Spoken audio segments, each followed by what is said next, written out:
Good morning friends, स्वागत है आप सबका एसएससी ड्रीम जॉब पर। दोस्तों आज की वीडियो में डिस्कस करेंगे 23 तारीख और 24 तारीख के करंट अफेयर्स क्वेश्चंस के बारे में। दोस्तों ये करंट अफेयर्स क्वेश्चन आप लोगों के लिए काफ़ी इंपॉर्टेंट होने वाले हैं। अगर आपने मेरे चैनल को अभी तक सब्सक्राइब नहीं किया है तो प्लीज़ दोस्तों चैनल को सब्सक्राइब कर लीजिए और बेल आइकन प्रेस कर दीजिए नई वीडियोज़ के नोटिफिकेशंस के लिए। ठीक है, चलिए फर्स्ट क्वेश्चन पे मूव करते हैं। फर्स्ट क्वेश्चन है, चलिए फर्स्ट क्वेश्चन देख लेते हैं। पहला प्रश्न है, हाल ही में पीपीई किट के निर्माण में भारत का विश्व में कौन सा स्थान हो गया है। दोस्तों जो पीपीई किट होते हैं वो पर्सनल प्रोटेक्टिव इक्विपमेंट्स के अंतर्गत आते हैं। कोविड-19 के इस टाइम पे ये पीपीई किट काफ़ी चर्चा में भी रहे थे। तो क्वेश्चन ये है कि पीपीई किट के निर्माण में भारत का विश्व में कौन सा स्थान हो गया है। तो दोस्तों सही जवाब है दूसरा स्थान। पहला स्थान दोस्तों चाइना का है। चाइना के बाद में जो सेकंड पोजीशन है वो इंडिया ने यहाँ पे ले ली है। चलिए अगला प्रश्न क्या है, विश्व जैव विविधता दिवस कब मनाया गया। तो दोस्तों इसका सही जवाब है 22 मई को। ठीक है दोस्तों, ये जो डे वाले क्वेश्चंस हैं ये भी काफ़ी बार एग्जाम्स में पूछ ले जाते हैं, तो आपको मंथ वाइज सारे डेज अलग से नोट करके लिख लेने हैं। जैसे कि अभी 21 मई को जो दिन गया था, जिस दिन राजीव गांधी की जो पुण्यतिथि उसी दिन होती है, तो जो एंटी टेरर डे था यानी कि आतंकवाद निरोध दिवस जो था वो 21 मई को मनाया गया था। ठीक है, चलिए अगले प्रश्न पे मूव करते हैं। अगला प्रश्न है, अगले प्रश्न में पूछा गया है, राजीव गांधी किसान न्याय योजना किस राज्य ने शुरू की है। तो दोस्तों सही जवाब है छत्तीसगढ़। अभी रिसेंटली छत्तीसगढ़ में किसानों की आय को बढ़ाने के लिए और उन्हें सब्सिडी मिलने के लिए राजीव गांधी किसान न्याय योजना छत्तीसगढ़ स्टेट ने शुरू करी है। ठीक है, चलिए अगला प्रश्न देखते हैं क्या है, किस राज्य ने दीदी व्हीकल योजना या दीदी व्हीकल सर्विस शुरू की है। तो इसका सही जवाब है मध्य प्रदेश।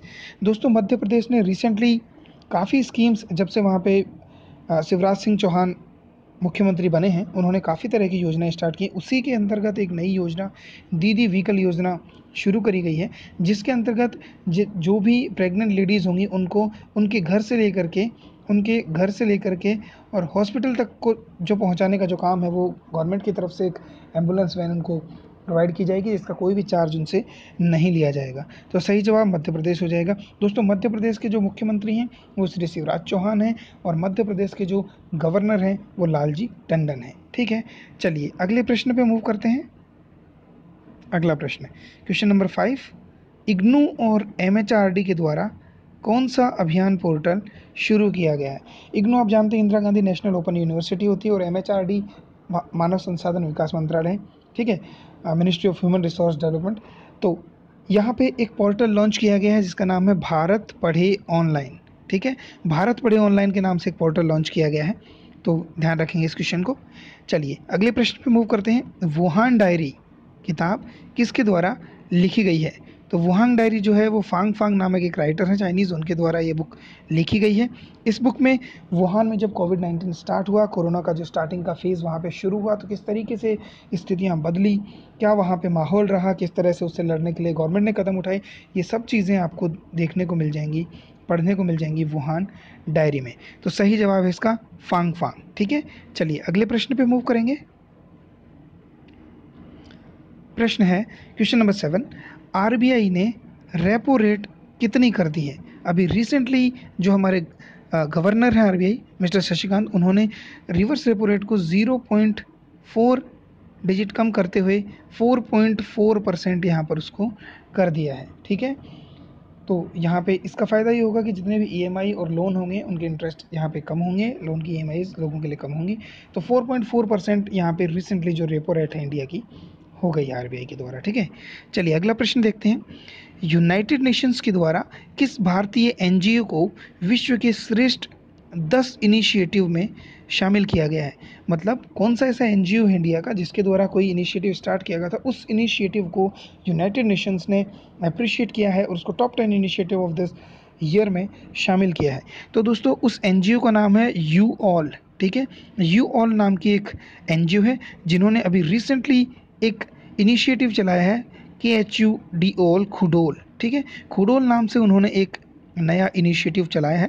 इस इनिशिएटिव के अंदर LGBTQ कम्युनिटी जो होती है, LGBT की जो कम्युनिटी है जिसमें लेस्बियन, गे, बाइसेक्सुअल और ट्रांसजेंडर और क्वीर आते हैं, इन सब के लिए स्पेशल कोविड-19 के टाइम पे इन लोगों को सपोर्ट करने के लिए, इनकी हेल्प करने के लिए इस एनजीओ कंपनी ने काफ़ी अपनी भूमिका निभाई है।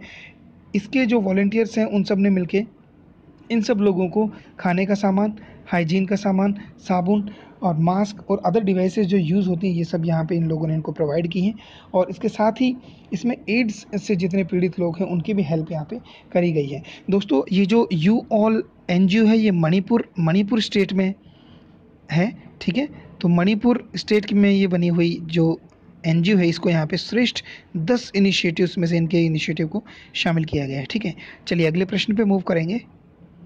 अगला प्रश्न है, भारत सरकार ने किस दवाई के प्रयोग के लिए एक नई एडवाइजरी जारी करी है? तो दोस्तों, इस दवाई का नाम है हाइड्रोक्सी क्लोरोक्विन। ये दवाई बेसिकली मलेरिया की होती थी, लेकिन कोविड-19 में इस दवाई का असर काफ़ी पॉजिटिव रहा था। इससे काफ़ी लोगों को राहत मिली थी इस बीमारी से। तो इस दवाई को यूज़ करने के लिए गवर्नमेंट ऑफ इंडिया ने पहले अलाउ कर दिया था, बट अभी रिसेंटली इसके कुछ दुष्प्रभाव भी सामने आए हैं, जैसे एब्डोमिनल पेन है, बेचैनी है, लोगों को वॉमिट हुई है। तो इस वजह से इस दवाई का यूज़ लिमिटेड कर दिया गया है और बिना किसी डॉक्टर की प्रिस्क्रिप्शन के इस दवाई को यूज़ नहीं किया जा सकेगा, ठीक है। तो सही जवाब हाइड्रोक्सी क्लोरोक्विन यहाँ पे हो जाएगा, ठीक है। चलिए 10th क्वेश्चन देखते हैं। 10th क्वेश्चन है, NAM स्वास्थ्य मंत्री बैठक की अध्यक्षता किसने की? दोस्तों, NAM जो है, जितने भी गुटनिरपेक्ष देश हैं उनके द्वारा एक यहाँ पे वीडियो कॉन्फ्रेंसिंग के द्वारा एक बैठक का आयोजन किया गया था, जिसकी अध्यक्षता अजरबैजान के स्वास्थ्य मंत्री ओगेट सिरालिएव ने की थी। तो ये क्वेश्चन में पूछा जा सकता है कि इसके अध्यक्ष कौन थे।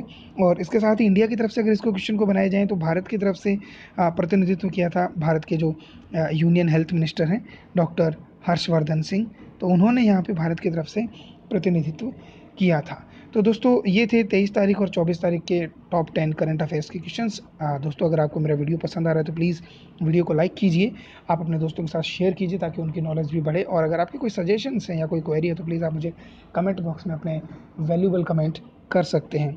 दोस्तों, इसी तरीके की और वीडियो पाने के लिए प्लीज़ चैनल को सब्सक्राइब कीजिए और पढ़ते रहिए। Wish you all the very best. Bye bye.